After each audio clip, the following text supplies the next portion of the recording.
All right, and next up, we are going to be joined by a wonderful speaker from last year, Andrea Roberts.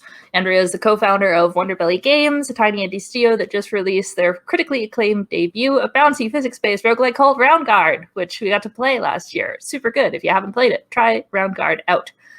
Before that, she spent a decade in narrative, UX, and game design at Microsoft. She splits her time between making games and raising her 4-year-old, and on any given afternoon, Andrea may be a princess, a triceratops, or a triceratops-princess. We have a video here, so take it away. Hi, I'm Andrea Roberts from Wonderbelly Games, and I'm going to talk about my experience designing a roguelike for people who've never played a roguelike. So earlier this year, we shipped Roundguard. Roundguard is a bouncy dungeon crawler with pinball physics where you shoot your hero into a dungeon to kill monsters, collect loot, survive against the constant threat of permadeath, trying to make it to the bottom of a big procedurally generated dungeon. In other words, Roundguard is a roguelike plus Peggle. So when we started making the game, we knew we need to make Roundguard work for people new to roguelikes.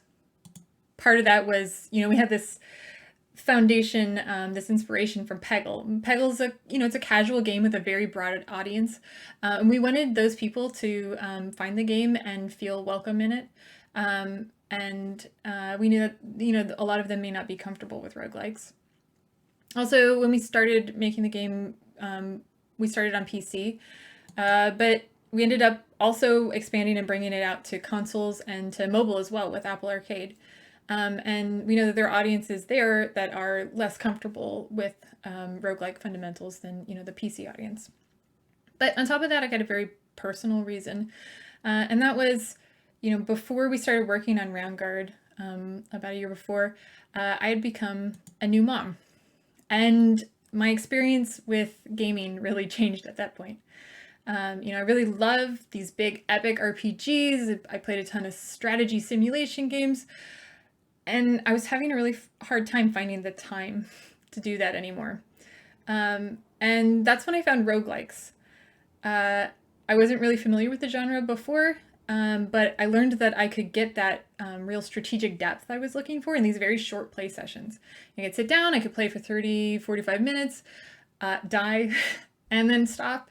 And if it took me another week or so before I found the time again to get a play session in, I wasn't coming in the middle of a big epic storyline or inventory management mess I had to remember. I was starting fresh. And I really love that feeling, and I wanted to bring that to more people. So I knew my goal was to make a roguelike that captures the heart of the genre while making it accessible to folks who don't play roguelikes, which really begs the question, what is the heart of the genre? So obviously there's, procedural generation, and there's permadeath, and there's that intense challenge. I see all of that as serving this big goal of learning, real, true, deep learning, where players are discovering for themselves the underlying rules of the games, that they are practicing and failing in the face of permadeath, because failure is an important part of learning. But they're continuing to hone their mastery and understanding of these systems so that they can improvise in the face of whatever the generator throws at them. So while my initial assumptions about what I might want to do to make a roguelike more accessible to a broader audience might have been just make the game easier, or give them more tutorials to just get them through the game. Looking at it as this heart of learning, I knew I really needed to protect that part of the experience. So that reframed my goal a bit to say, okay, I'm trying to encourage learning, and more than anything, I'm also trying not to interfere with learning. I don't want to interrupt the player and give them the answer when they're about to figure it out. I want to have faith in people that they can learn. I want to give them space to experiment. And I don't want to give them a false sense of progress with some kind of grind to win mechanics. I want them to come away at the end of the experience feeling like they beat the game because of the learning that they made themselves. Okay, so what did we do to make Roundguard more accessible to people who weren't used to roguelikes? So we tried to identify those assumptions that came along with the genre, the things that maybe these players weren't comfortable with and didn't know to expect. We thought about how we were pacing the complexity for them as they were getting into the game. We wanted to keep the tone welcoming and encouraging throughout, and we gave the player choices for how to tune the experience and that challenge level for themselves. Okay, so first up, identifying genre assumptions. So by this I mean that the sorts of things that you say, like everybody knows this coming into a roguelike. Because roguelikes are about learning, so much of that difficulty is in what you already have, your understanding in your head. And so as players come in who are really comfortable with roguelikes, they already have a lot of things that they know to expect. That means that for players who are new to the game is going to be harder for them because there are all these things that they haven't already learned by playing other roguelikes. So I wanted to be really cognizant of that. So what were some of the assumptions that we started with? Well, players and enemies trade damage when they come into collision, when they're in rage. There's some, complications to that behavior, but that's the basics. And of course, health management over time is really important. You're taking damage from all these enemies. We're never healing you up at the end of a turn, at the end of a board. So you need to be paying attention to your health bar and the health opportunities on the board, making sure you're balancing that with all of your actions. So we thought that these were pretty basic things to learn, and we thought that, it's something that we can just drop people in the system and they'll figure it out quickly. But it turned out that was an assumption. And as we started to, with our first player tests, we had a early procedural demo, and we let people get right in, and we were seeing challenges with these basic concepts. And when you think about it, it's not really that surprising. There are lots of games out there where the player is actually avoiding most of the damage that's coming from enemies. Long-form health management isn't important in a lot of games. In a lot of games, you are healed up after every encounter or at major points. And so it's not something that everybody's used to thinking about. So we made a slight tweak to our demo. Here's a screenshot from one of our earliest prototypes. And so we still dropped you right in at the beginning. We let you play a couple of shots. And then we introduced this tutorial character, the bookkeeper. So she pops in and she says, hey, I don't know if you've noticed, but when you hit a monster, they hit you back. So, you're going to need to make sure that you heal up with some of those red health potions over there. And that helped bring some more folks on board. And they were able to get past this initial step. But there were still some people who were struggling. And there's a lot going on when you drop somebody right into a roguelike.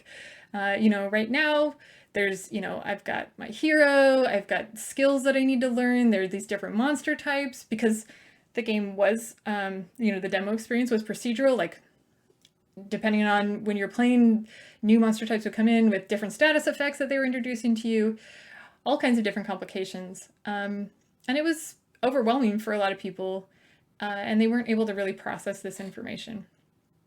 So I needed to recognize that for some people, like, these were real fundamentals. They needed to learn before they could get past the basics of the game, and they needed complete focus to be able to understand that. So finally, we made a very, step-by-step tutorial. It's short, right at the beginning of the game, where we really walk you through, hey, enemies have attack. When you hit them, they hit you back.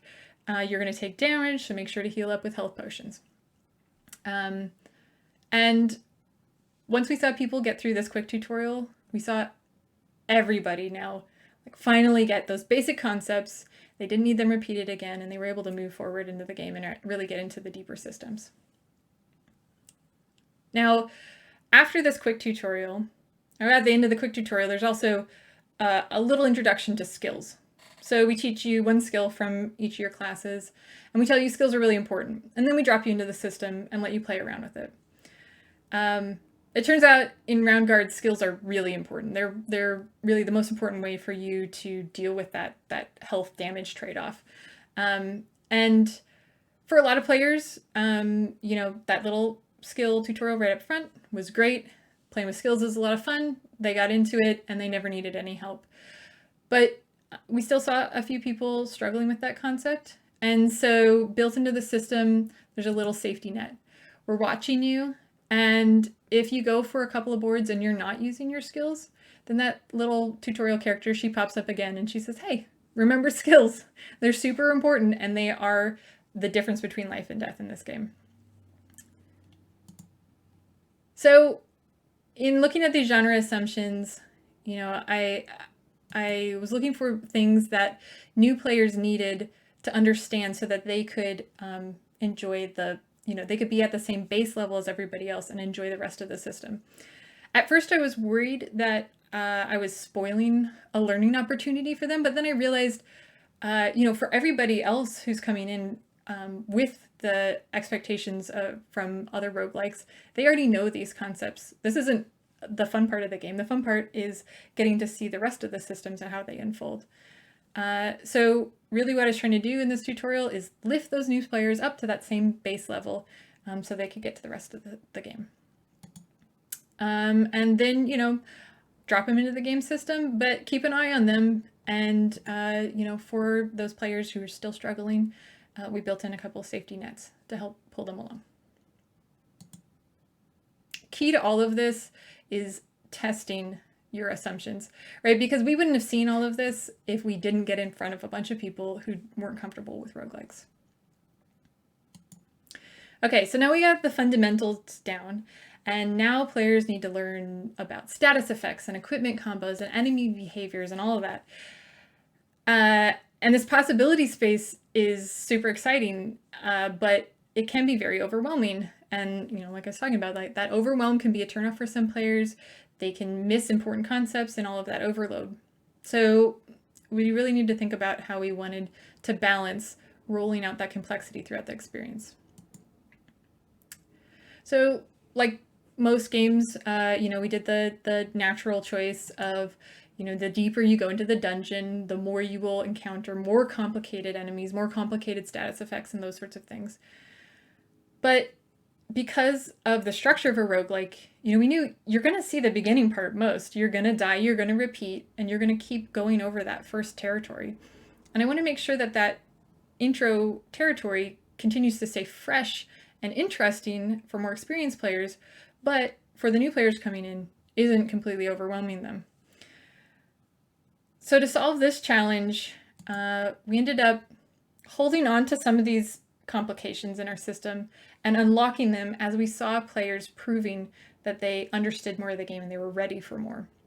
So in our case, that was as players got deeper into the dungeon and proved they were able to survive. For example, when you make it halfway through Act 1, you unlock the Scarab, which is key to our whole scoring system. Scarab now appears on every board, and I'll talk a little bit more about that later. Once you beat the Act 1 boss, you unlock Unstable Potions. Unstable Potions can now appear on any board. As you beat the Act 2 boss, you unlock Chaos Rooms. That changes how the procedural generator builds out the map. And once you beat the final game, then you start to unlock relics, which lets you actually change the fundamental rules of the game. So as you keep going farther and farther into the game, we keep pushing more experiences back into the generator to really grow and complicate the game. And we wanted to make sure as we were pushing new things into the generator that it wasn't just about making the game, it wasn't really about making the game harder. We didn't want to feel like you were being punished for making progress. But it was really more about recognizing like you have all the tools that we see you, and we want to give you more opportunities, more complicated experiences to express what you've learned. Okay, so rolling out complexity, we held back some of these complications. We checked in on players to see that they were proving that they had learned enough that they could handle more, and then we added more to the procedural generator. Okay, so throughout the game, we wanted to keep this very welcoming, encouraging tone. And there's lots of ways that we did that. We have this very cute and cheerful look to the game. We've got a diverse cast. We have a really broad sense of humor throughout. But one of the biggest challenges to this welcoming feeling is permadeath. For a lot of players who aren't comfortable with roguelikes, permadeath is a really scary word. But that feeling of failure, the need to practice and repeat over again, is a core part of the learning experience. So really it was about how do we make people feel like it's okay to fail. So one of the things that we did was in our narrative structure of the game. At a meta level, Roundguard all takes place in this sort of play, this theater framing. There's these curtains, there's a host who shows up, there's an audience who's watching you, they clap when you do well, they awe when you miss a shot or when you die. They never boo you, they're always on your side. And when you die, the host shows up with a very comforting message of like, hey, no worries, it was just a bad run. We'll get the stage reset and you can start over again. So we wanted this narrative framing to basically lower the stakes for you. This isn't, a life or death moment. This is just practice. It's just a bunch of people having fun in a theater. At that death moment, we also give you a little something. So it's not complete permadeath. You do have this opportunity to win a little token that you can take forward with you on your next run. And it's not really run changing, but it is a little something to give you, an idea of how you might strategize. And more than anything, it's just a sense of hope that the next run could go different.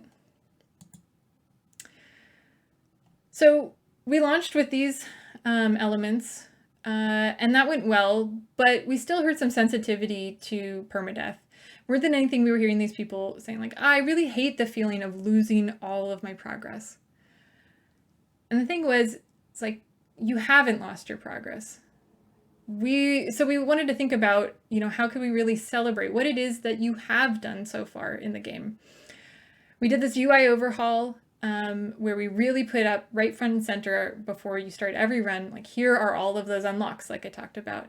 Here are the relics that you've unlocked. Here's the relics you've mastered. Here's how far you've come in your progression on score. We wanted to remind players that there is so much that they have learned along the way, and we'll never take that away from them. So being welcoming is about telling players it's okay to fail. And to do that, we tried to lower the stakes narratively. We kept encouraging players to try again by giving them a little something. And we try to celebrate their accomplishments and remind them of how much they have accomplished. So finally, we wanted to give player choices on how they wanted to tune the game for themselves. Difficulty is subjective. Like I said, for new players, these foundational concepts, very basic to roguelikes, may still be something that's challenging to them that they need to practice. Some players are coming in wanting, a relaxing game to chill with. Others want an intense challenge. People have different capabilities, different interests that they want to engage with. And as a designer, I can't predict all of these and give you the perfect game. But I can give you a lot of tools so that you can make the game more like what it is that you want. One of the ways we gave players choices is in a basic way that many games do. We give you 3 different classes to choose from: the warrior, the rogue, and the wizard. And as we were designing these classes, I specifically kept in mind the types of players that I wanted these classes to target.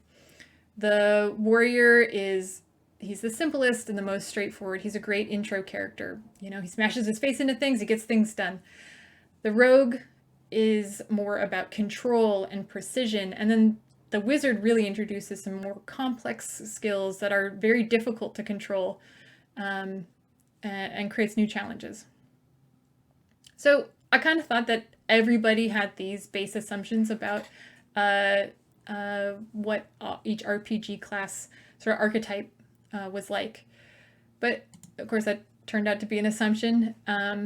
And, I was seeing people playing the game who, say, started with the warrior, and we put him right front and center as an intro character. But, they played that first experience with the warrior and they came away saying like, this game isn't complicated enough for me.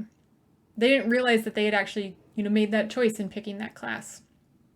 So recently in an update, we tried to clarify that, and we just added a little complexity meter so that you understand that this is a choice that you're making. Throughout the game, we've got this score system. So early on when you're playing Roundguard, you're really thinking about survival. It's, kill the monsters, keep your health up, survive to the bottom, and you can beat the game. But as you start to really get into the game and understand the scoring system, you learn that you could beat the game better with a better score. And the scarab is really key to this. So if you see that golden scarab bug with the big green gem on its back, it moves around randomly from peg to peg between each shot. And once you hit the scarab, anything you hit afterwards, its points are multiplied. So a good score run becomes all about chasing the scarab. And as you're thinking about chasing the scarab, it becomes like, how do I get good bank shots off of the scarab into where I want to go? How do I hit the scarab with a skill before I hit the rest of the board? Sometimes the scarab goads you into these sort of press your luck choices where it's like, oh, I really should be going for this health over here, but I gotta get the scarab. So as you start to play that way, the game naturally becomes more difficult without us doing any changes to the game systems itself, because of these extra complications and weird places that the scarab can take you. Finally, when you beat the game, like I said, you start to unlock these relics. Every relic touches on a core system of the game and changes the fundamental rules. For example, here's the Relic of Instinct. Heroes are shielded if you launch within 2 seconds, otherwise you get a debuff. There are relics that change how status effects work, how enemies are spawned, how the map is generated, how gravity works. And all of these different relics, as you collect them, you can actually layer on as many of them as you want to create that kind of challenge level that you're looking for. There's also a key relic that everybody starts with, and that's Mercy. And the Mercy relic is for people who are struggling with the challenge level of the game. So Mercy will give you more potions and your hero stats are boosted. All gold sources are reduced, which means you're never going to get that high leaderboard score, but you can still beat the game. So we wanted the Mercy Relic to be there as a tool for players who were feeling frustrated, who wanted, sort of some training wheels to let them get more comfortable with the game. We also found it was really helpful for kids. And we wanted to make sure that the communication around the Mercy Relic was really respectful, that people never felt like they were less than for having chosen to take on the Mercy Relic. This is one of my favorite pieces of fan feedback we've ever got, in which this kid says that I rescued the king, which means beat the game, and I mastered Mercy. And I love that pride that's there. And so, like that was important, that, like I didn't want people to feel like we were talking down to them by offering them the Mercy Relic. However, in the wild, we saw some people having some trouble with the communication around the Mercy Relic. I watched some streamers who came in, and when they first found the Mercy Relic, they looked at it and they saw more potions, better stats. This is just good. And so they equipped it. But without really understanding that they were actually putting on easy mode. And so I worried that they were going to come away with the wrong understanding of what the game can be. So after some debate, we finally added in this update the word easy mode right up front. I want to make sure that we're staying respectful about our communication here, but also extremely clear so that people know when they are making that choice for themselves. So giving the players choices, it's about understanding that our balance is never going to be perfect for everybody. So instead, we're going to give them tools to control it for themselves. I wanted to keep the tone respectful throughout, respectful of whatever challenge level it is that you're looking for. But I also really learned that it's very important to be clear so that people understand when it is that they are making a choice and what that choice actually means. Okay, so we did all these things to try and make Roundguard more accessible to players who weren't comfortable with roguelikes. How did we do? Well, we heard a lot of stories from not-a-gamers. My wife's not a gamer. This is her first experience with a roguelike, and she literally screamed with joy when things went well for her in the game. We heard from roguelike skeptics. I hate roguelike elements and random generation in my games, and yet I do like this a lot. It's an amazing addictive game. That should be more when I tell you I don't normally like Peggle or roguelikes. We heard from a lot of families. I love that my son is learning about stats and RPG elements. It's such a great way to get him started. It's been our family's quarantine savior. My wife and son play it every morning. They're addicted, especially because it encourages you more and more to try to go as far as possible. My 8-year-old, I take turns with my 8-year-old. We've played for 3 hours. We haven't beaten the Act 2 boss, but it doesn't matter. It's such a chill and fun game. We heard so many stories from families who've been playing together and having a lot of fun. And that was really something that was exciting for me. So why is this worth it? You know, I'm definitely not here making the argument that everybody needs to, you know, make a less complicated or more accessible roguelike. I love the roguelikes that exist out there. But I think, you know, we all agree that roguelikes are awesome, and bringing that love to more people is a great thing. And it turns out that roguelikes have a ton of utility for people who maybe aren't familiar with them. You know, like I said, as a parent, I found this real appreciation for their short play sessions. I heard from a lot of parents how much they were enjoying for their kids this process of, you know, the repetition and practice and learning that came along with the roguelike. And really, this, you know, this joy of learning is such an important goal to share with people. We had this really fun experience a couple weeks ago on our Steam forum. Somebody came in and they were asking us a lot of questions about the game and they wanted answers. And we gave them a few, but we also talked to them a little bit about our philosophy of like, you know, you can learn this stuff. Why don't you try a little bit more, come back and tell us how it goes. And they did come back a few days later and they said, I'll admit, the more I play the game, the more I now understand how much fun it is to discover. I didn't realize how much games nowadays are giving us too much info. And I really love this story. Like, this is success to me. Roguelike designers and players were engaged in this dialogue about the process of learning. You know, we're experimenting with the joy of self-driven exploration, finding comfort in failure, you know, and the grit to persevere and keep practicing. These are really beautiful values that we are all spreading as a roguelike community. And I think that's something that's really special. So thank you for listening. If you're interested in learning more about Roundguard, or if you ever want to chat with me about any of this, here's more info. Thanks.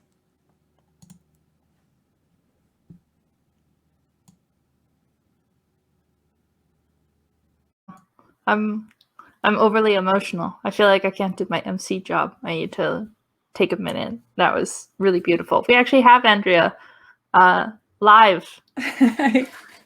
Thank you. Right in the feels. I'm glad you felt it too.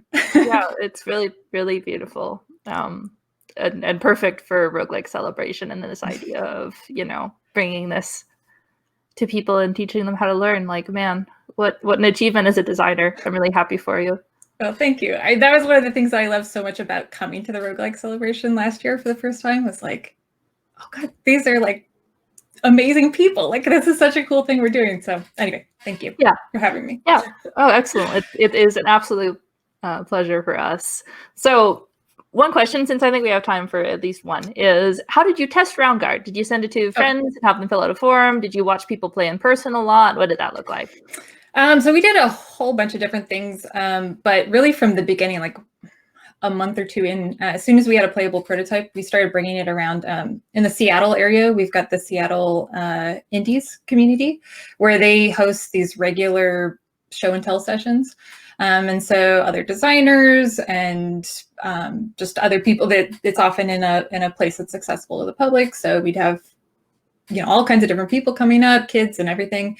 And so, yeah, we just regularly got it out there. We brought it to lots of little events and things, and looked at people over their shoulders and asked them how things were going. And yeah, learned a lot. No, that makes a lot of sense. One other question that I just think is a really good question. Is the tutorial for Roundguard repeatable? My concern with tutorial design in roguelikes and casual games is that front-loading the information also makes it more difficult to put the game down for long periods of time and then return to it. since you need to be reminded about the mechanics. That's from OC Dunlap. Yeah, I think that's a great point, and something that maybe we didn't nail as well as I would have liked to.